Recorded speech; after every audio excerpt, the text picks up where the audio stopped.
Oui, bonjour et bienvenue chez La Crocheteuse s'amuse.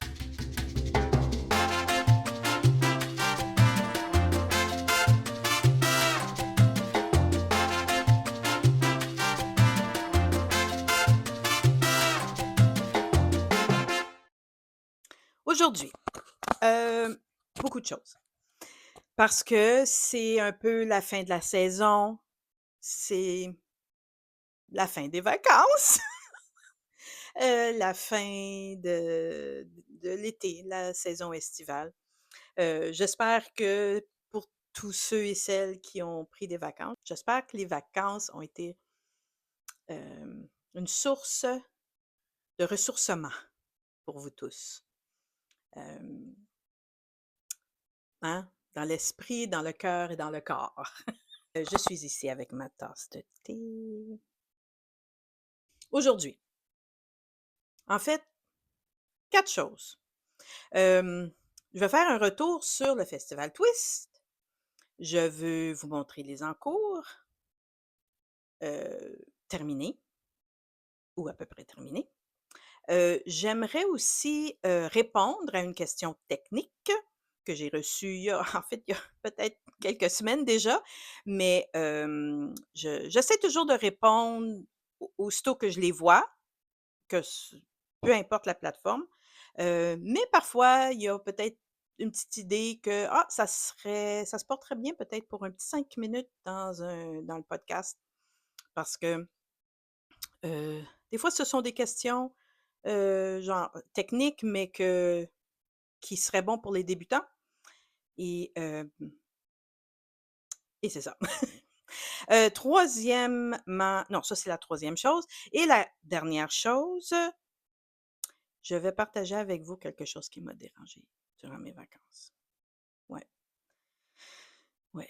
Hem, vous allez dire: «Ah, c'est pas grand-chose, c'est pas si important que ça va pas changer le monde». Non, probablement pas et non, je le sais.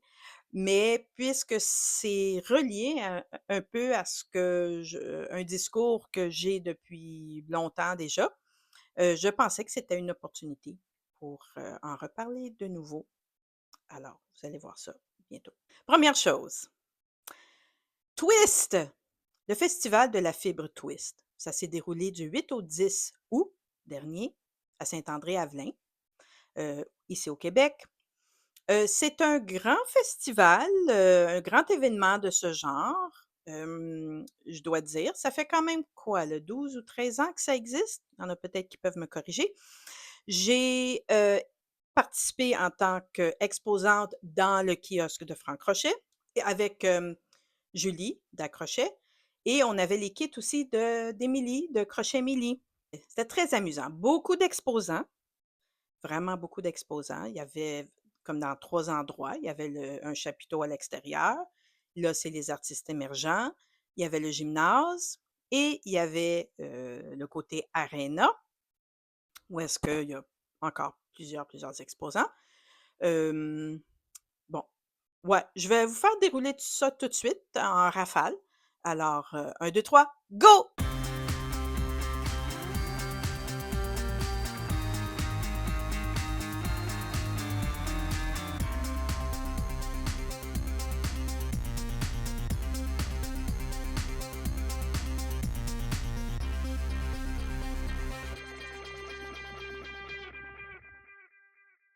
Comme vous voyez, il y avait du monde. Il y avait du monde et il y avait du stock. Du monde, je veux dire les exposants. Évidemment, j'ai pris mes photos, le dimanche matin, avant que ça l'ouvre, parce que ça l'ouvre un peu plus tard le dimanche matin. C'est un petit peu plus tranquille. Mais évidemment, je ne suis pas capable de visiter tous les kiosques et de passer du temps avec tout le monde. C'est impossible. Hem, mais j'ai quand même fait quelques achats. Je vais vous montrer ça tout de suite, OK? Notre voisine de kiosque, c'était Cherished Goods d'Ottawa et j'ai acheté chez elle un petit panier comme ça, avec le beau petit bouton. On voit le bouton. Bon, ça, je mets ça à côté de moi pendant que je travaille. Alors ça, je mets mes marqueurs de mailles puis tout ça là, au fur et à mesure pour pas que je les perde, hein. Parce que c'est facile de les perdre dans le divan. J'ai acheté de la laine aussi. J'ai acheté ça de Gelaine Yarns. Vous voyez la belle couleur. Là, on peut-être qu'on le voit un petit peu à l'écran, il y a comme une petite brillance dedans. Ça, c'est la soie qui fait ça. C'est combinaison, mérino, cachemire et soie. J'ai 3 écheveaux comme ça. C'est grosseur fingering, je crois. Oui, et oui, j'ai 3 écheveaux et j'ai déjà en tête ce que je veux faire avec ça. Alors ça s'en vient. Catherine Pelletier, illustratrice, hem, en fait, elle m'a donné de jolies petites cartes là, hein, voyez? Et une tasse. J'ai choisi celle-là. On la voit-tu bien? On voit-tu bien? On voit mieux, là. Ouais.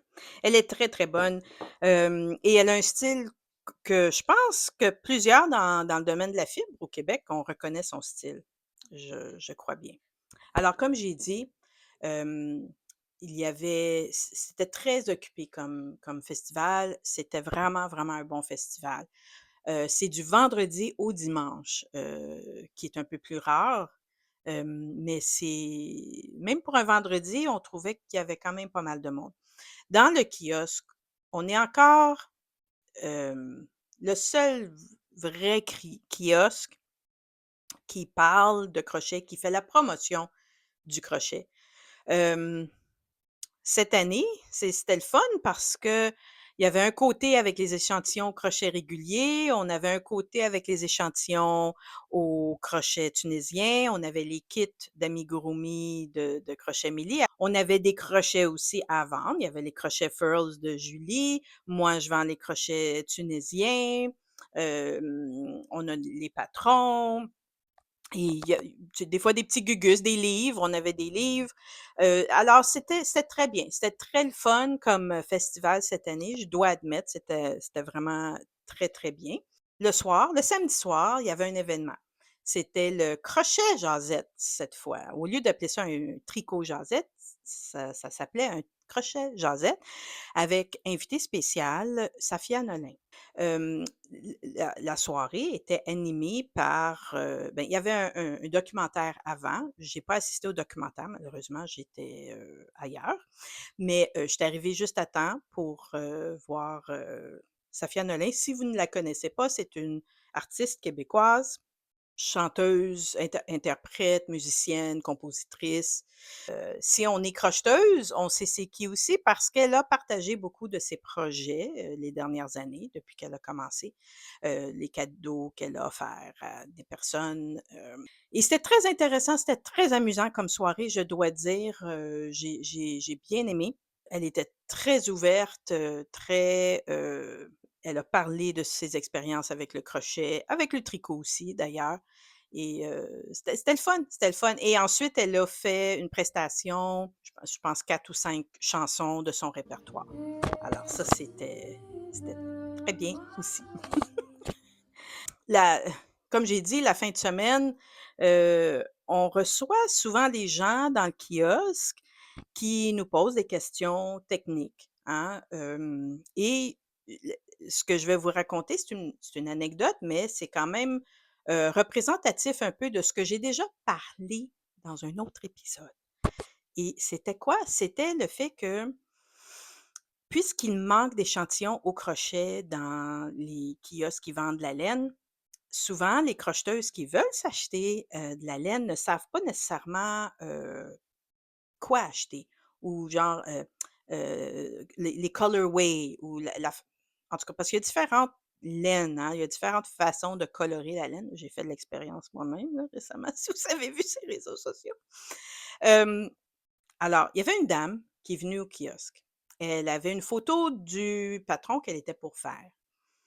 Très beau patron. Honnêtement, je m'en souviens plus du nom, mais c'était un châle et il y avait 2 laines. On demandait 2 laines, 2 types de laine ou 2 couleurs, et il fallait dérouler les chevaux pour voir un peu comment est-ce que les couleurs voyageaient sur la laine. Alors, pour être certaine comment est-ce que, les mailles étaient pour oui, c'est difficile à expliquer. En tout cas, le fade, pour voir comment le fade était pour agir.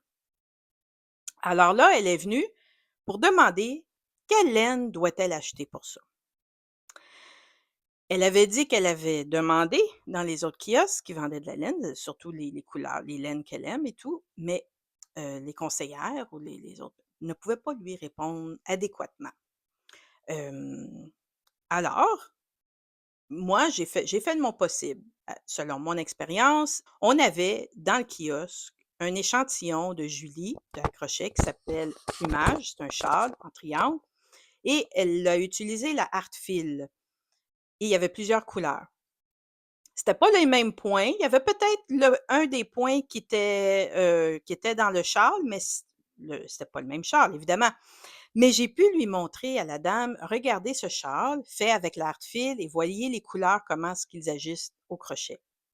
Alors moi, selon mon expérience, je lui ai recommandé d'acheter une laine qui était comparable en termes de couleurs et la façon, la saturation des couleurs tout au long du fil et pas nécessairement des splashes ici et là.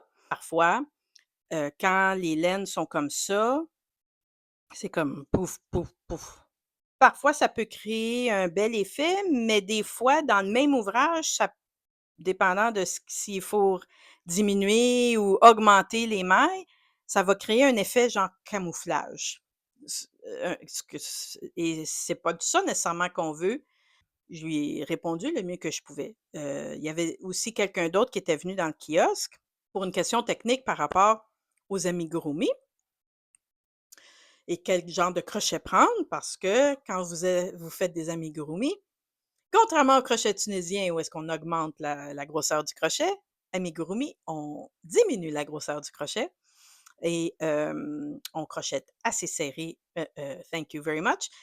Et dépendant du type de crochet que vous avez, si vous allez trop petit et si vous êtes trop serré, ça peut casser. Alors, vous voyez, il y a des questions comme ça qui arrivent dans notre kiosque, puis on est très, très, très ravis de répondre si on est capable de répondre. Alors, c'est ça, c'est pour ça que je le mentionne, parce qu'on en a vu. En tout cas, il y avait quelqu'un qui était venu dans notre kiosque, quelqu'un qui a une boutique de laine, et elle avait clairement dit qu'elle voulait offrir plus d'échantillons de crochets dans sa boutique. Alors, elle est venue nous voir pour voir un peu les patrons qu'on avait, pour voir qu'est-ce qu'elle pourrait reproduire pour sa boutique avec la laine qu'elle vend. Alors ça, c'était le fun à entendre. En cours. Là, j'ai sur le dos finalement ma veste que j'ai finie. Hein? Voilà. C'est mon tout ski. C'est mon tout ski fait avec des restes de fingering, avec la maille serrée dans le brin avant. J'ai eu beaucoup de fils à rentrer. J'ai pas fait une grosse veste, là. Je voulais pas de boutons. Je voulais même être un petit peu plus petite de ce que j'aurais fait habituellement pour moi-même parce que je voulais pas une veste ample et je voulais des manches 3/4. Alors, c'est ça. C'est un top-down, si vous demandez, et c'est raglant. Ça veut dire, on fait des augmentations ici, comme ça, là, l'équivalent en arrière de l'épaule, et de l'autre côté. Alors, il y a 4 endroits où est-ce qu'on fait des augmentations. C'est tout simplement. OK. Alors, on s'assure qu'on a un bon nombre de mailles en avant, en arrière, et là, sur les côtés, entre où est-ce qu'on va faire les augmentations, et on augmente, on augmente, on augmente, jusqu'à temps qu'on arrive à une taille qu'on aime bien. Et dépendant de où est-ce que vous voulez faire votre split pour les manches, vous pouvez faire le split et rajouter des mailles en l'air entre les coins. Sinon, vous pouvez attendre et simplement joindre les coins. Ça, c'est au choix. Ça dépend de... On a tous des corps différents. Alors, voilà. Ça, c'est mon encours. Et la laine que j'ai achetée, la belle petite laine ici, de Yarns, je pense que j'aimerais utiliser celle-là pour faire le même principe de veste. Je ne sais pas encore si je vais utiliser le même point ou la même maille, alors au crochet régulier, ou si je vais faire quelque chose au crochet tunisien. J'ai pas décidé encore. Alors ça, ça mijote là-dedans, là. Une autre chose que j'ai faite.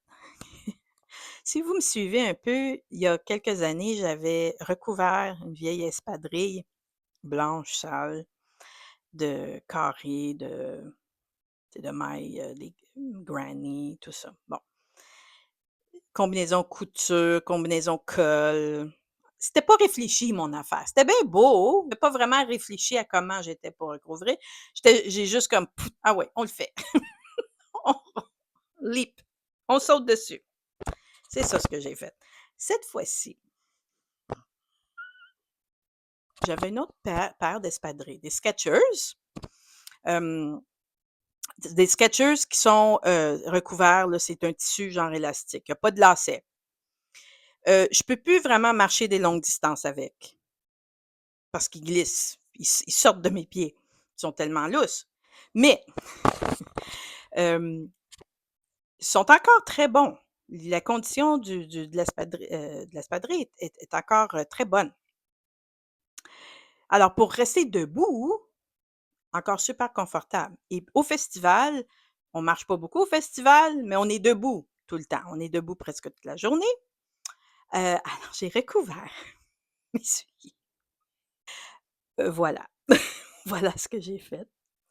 Mais cette fois-ci, j'ai réfléchi à mon affaire. Alors j'ai commencé avec un premier carré, celui du là ou là ou là, là, dans le milieu et ensuite, c'est un carré granny, il y a 3 tours, bien simple. Et là, j'ai comme estimé combien j'en aurais de besoin pour faire le soulier au complet. Là, j'avais besoin d'un triangle là et sur les côtés, des plus petits et là en arrière. Alors une fois que j'ai estimé comme il faut, je les ai faites, je les ai épinglées dessus pour pour être certaine qu'ils couvrent le soulier au complet et ensuite je les ai assemblées avec le zipper stitch. Je sais pas si on voit comme il faut. Hem Et une fois que c'était fini, tout le ce qui va par-dessus là, je les ai collés. J'ai collé carrément avec de la colle chaude, OK? Avec de la colle chaude et je vous jure là, hein, ça reste. Ça reste pas mal bien. C'est sûr que je sortirai pas dans la pluie et dans la boue avec ça là, mais pour la journée, c'était très bien, c'était super confortable. Vous voyez l'effet que ça fait? J'ai fait la même chose pour l'autre soulier, mais en effet miroir et voilà. Oui, j'ai eu plusieurs commentaires. Fallait que j'explique à chaque fois comment je les ai faits. Le dernier encours que j'ai complété durant mes vacances, je vous avais même pas mentionné que j'étais en train de le faire, c'est un chandail. J'avais de la lace, mais j'avais pas assez d'écheveaux d'une même couleur pour faire un grand projet. Mais les 2 couleurs qui me restaient, s'agençaient bien ensemble. Alors, j'ai fait un chandail au crochet tunisien avec la lace. Et comme vous savez, au crochet tunisien, le résultat là, peu importe le fil que vous utilisez, va sembler plus épais, hein. Alors même avec la lace, si je vous dis que le résultat donne l'impression que j'ai utilisé de la fingering, vous comprenez? Hem, alors voici,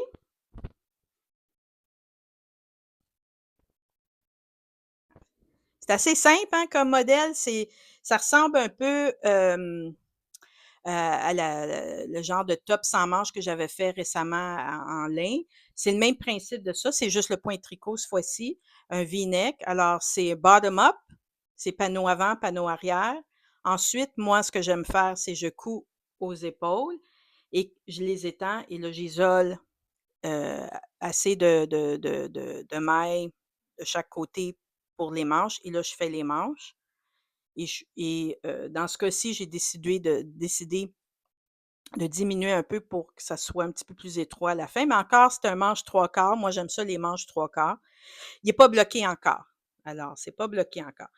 Mais j'ai réussi à le finir, avant la fin de mes vacances, imaginez-vous. C'était en lace et au crochet tunisien.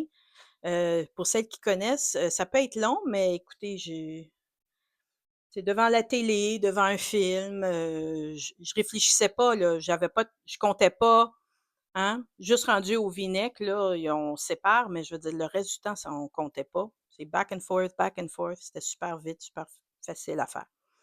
Hem, alors voilà pour mes encours. Alors maintenant, je voyais, là, je suis un peu installée, là, ma lumière, puis là, j'ai ma caméra, là, ici, là. Je vais vous montrer je vais répondre à une question technique. Hem, comment dire? Je vous ai déjà dit, n'hésitez pas à essayer de me poser des questions. Je vais répondre aussitôt que je les vois, si je peux répondre. Quand je dis aussitôt que je les vois, c'est parce que, dépendant de quelle plateforme vous utilisez pour m'envoyer ce message, ça se peut que je ne le vois pas tout de suite. Ça peut prendre quelques jours, parfois quelques semaines. Alors je m'excuse d'avance, OK? Mais éventuellement, je vais essayer de me rendre et je vais essayer de répondre, le plus précisément que je peux. Et là, quelqu'un m'a posé une question par rapport au crochet tunisien. OK? Alors, la personne m'a demandé, heu, comment est-ce qu'on sécurise le câble au crochet et qu'est-ce qu'on fait pour s'assurer que les boucles ne tombent pas de l'autre côté? Quand Quand on achète un kit de crochet tunisien, le kit au complet ou ben, même ceux avec câble interchangeable, là, je parle. Les kits de câble, avec câble interchangeable. On a le crochet, hein, on a le fil, on a plusieurs types de fils, on plusieurs grandeurs de fil. On a ça ici, c'est un petit on appelle ça un stopper en anglais et on a ce petit bidule, cette petite bidule. Je dois vous admettre que cette petite bidule m'a pris du temps à réaliser pourquoi on l'utilisait, OK? Et je dois admettre que mes premières aventures avec ce crochet-là, heu, en tout cas, je vais attends, je vais juste on va accrocher ça ici rapidement, espérant que vous m'entendez bien. Es-tu bien attaché? Bon. Alors, qu'est-ce qu'on fait? On prend bon, si vous remarquez les câbles interchangeables, les 2 bouts sont pareils, sont identiques. Alors, on prend le bout qu'on veut et on le visse au crochet comme ça, bien facilement, aucun problème. On prend le petit bidule qui est en fait une clé et là, je ne sais pas si vous voyez, je vais mettre ça là, il y a un petit trou. On le voit-tu? Voilà. On glisse la clé dans le trou. Et là, on tient comme ça et on tient l'autre bord. Et là, à sens inverse. Un bord, on tourne dans une direction et l'autre, on tourne dans l'autre direction. Et là, on le serre. On serre, on serre, on serre, on serre, on serre. Et là, c'est bien sécurisé. On fait la même chose avec l'autre bout. Et ça, c'est un stopper. C'est le stopper qui arrête les boucles de glisser. Voyons. Bon. Hein? Et il y a la même chose ici, il y a un petit trou juste là. On va glisser la clé là et on fait la même chose. On tourne. Ça nous aide à avoir une bonne poignée pour bien tenir pendant qu'on serre. Et c'est fait. Et c'est juste ça qu'on a à faire. Juste ça qu'on a à faire pour bien sécuriser le câble et le stopper au crochet tunisien. Et là, la beauté avec des kits comme ça interchangeables, c'est que ça vient avec les différentes longueurs. Alors, il ne faut pas perdre ces clés-là. Alors, j'espère que ça vous aide pour ceux et celles qui débutent au crochet tunisien. Quand vous recevez un kit comme ça, c'est à ça que tous ces petits outils-là servent. Servent. Une chose, je voulais partager avec vous une chose qui m'a dérangée durant mes vacances. Alors, j'étais Je pense que je scrollais sur mon fil, je pense que c'était Facebook et je croise, cette publication. Je pense que c'était Facebook ou Instagram et je croise cette publication. OK. Si vous ne le connaissez pas, c'est Mikey de Crochet Crowd. Il est déjà très bien connu. Hem, il est, un professionnel de crochet. Je vais dire ça, c'est un professionnel de crochet. Moi aussi, je me considère une professionnelle de crochet. Qu'est-ce que je veux dire par ça? Je veux dire que nos activités de crochet nous apportent un revenu quelconque. Lui, c'est beaucoup plus que moi, OK? Mais ça nous apporte un certain revenu. Alors, je crois que oui, on peut dire que nous sommes des professionnels de crochet. Alors lui, si vous le connaissez déjà, je suis sûre que vous le connaissez. Il y en a au Canada, au Québec, plusieurs le connaissent. Il est je pense que c'est la Nouvelle-Écosse, hein? C'est dans les Maritimes du Canada. Il a son site web, il fait des tutoriels vidéo, il y a des patrons, il y a des collaborations et des partenariats rémunérés avec des compagnies. Là, je parle surtout de Yarn Inspirations. Dans ce cas-ci, cette publication-là annonçait une bonne nouvelle. Alors, pour plusieurs de nous au Québec, Yarn Inspirations finalement va livrer au Québec. Yay! Pour celles qui savent déjà, ça faisait un bon bout de temps que Yarn Inspirations ne livrait plus au Québec. Je vais pas aller dans les raisons pourquoi là, en ce moment, mais là, dans cette publication-là, il nous annonce que c'est fait, les corrections, tout est réglé. Il livre au Québec maintenant. Lui, il annonce ça parce qu'il a un partenariat avec eux. Jusque-là, tout va bien, ça va bien. Est-ce que vous êtes capable de deviner pourquoi cette publication m'a dérangée? Je vous laisse quelques secondes pour y réfléchir. C'était pas l'annonce, c'était pas lui, c'était pas ce qu'il a dit, c'est ce qu'il a sur le dos. Mmh, OK, je vais m'expliquer. En tant que professionnel de crochet, moi, personnellement, je ne serais pas capable de faire mes activités professionnelles, alors dans un contexte de mon travail, avec quelque chose qui est faux crochet, du faux crochet. Alors cette chemise qu'il porte, belle chemise, c'est du faux crochet. Bon, hem, ça me dérange pas là, qui a acheté du faux crochet. Bon, du faux crochet, s'il y en a qui savent pas, hein, c'est fait à la machine. Ce sont des vêtements, des tissus, faits à la machine, d'une certaine façon à imiter le crochet. Ça l'imite, mais ce n'est pas du crochet et ça se voit quand on regarde de plus près. Si on fait zoom, on est capable de le voir, pour celles qui le savent et quand on le touche, celles qui savent que ce n'est pas du crochet. Au début, quand ces vêtements sont sortis sur le marché, bon, il y en a qui savaient pas la différence, mais à l'époque, même les compagnies qui les faisaient ou qui faisaient des vêtements ne disaient pas que c'était du crochet.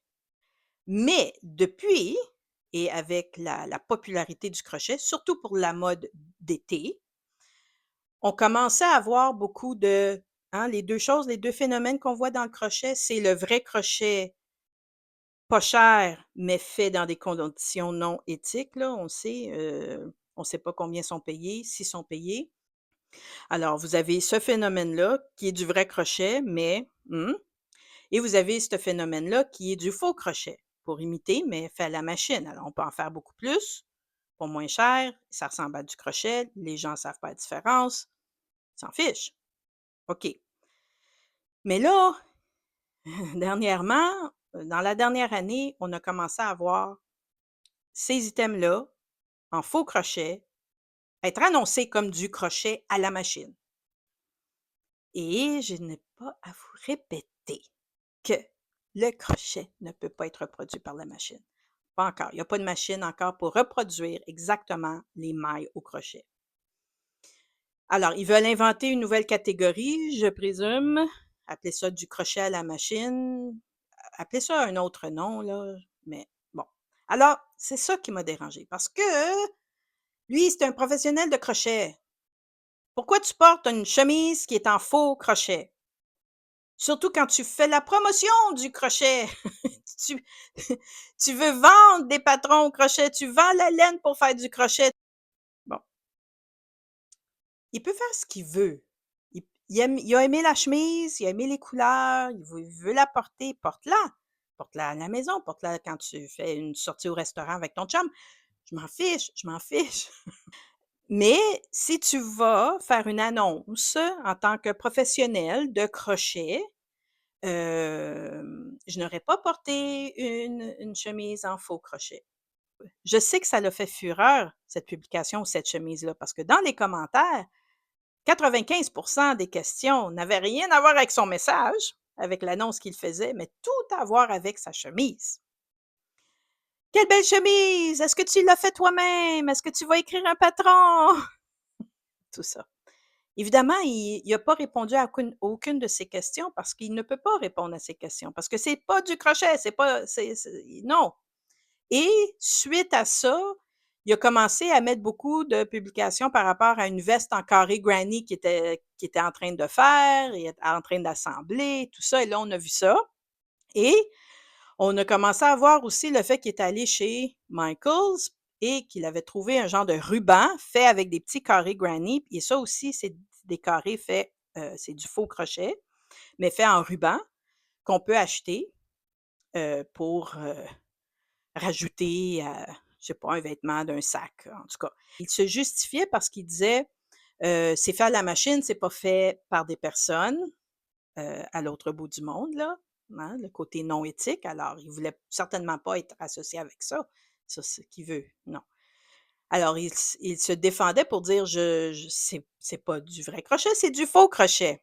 OK. Et il se défendait aussi pour dire: «C'est pas tout le monde, même des crocheteuses qui vont s'aventurer en faisant tous les petits détails comme ça pour, pour agrémenter, des vêtements qu'elles font ou whatever.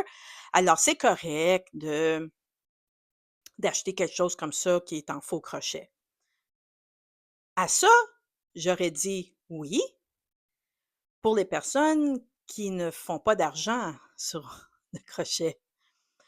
Pour les personnes qui font du crochet pour le plaisir, c'est pas leur travail, je dis: «Oui, faites ce que vous voulez, aucun problème avec ça». Moi, je me sentirais pas confortable. Je me sentirais pas confortable. Ça m'a dérangée. Ça m'a dérangée. OK. Vous allez dire: «Ah, Nadine, who cares?» Je sais, who cares, mais c'est ça. Qu'est-ce que vous voulez? C'est ça. Alors, bon crochet.